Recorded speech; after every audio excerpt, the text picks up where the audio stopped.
Umaasa ang pamilya ng mga biktima ng war on drugs na hindi makakasagabal sa paglilitis laban kay dating Pangulong Rodrigo Duterte ang pagbibitiw ni Atty. Nicholas Kaufman bilang kanyang lead counsel sa International Criminal Court.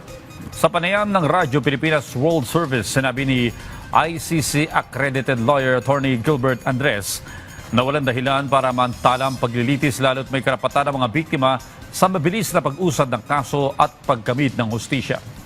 Nakasaad din sa request ni Kaufman ang pagdalo ng bagong abogado ng dating Pangulong Rodrigo Roa Duterte sa status conference sa May 27.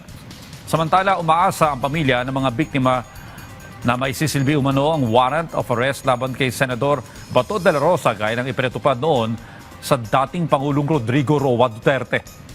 Ang abogado po ng mga biktima sa ICC, ang mga biktima po ay umaasa na hindi po dapat ito makasagabal po sa paglilitis laban kay Mr. Duterte.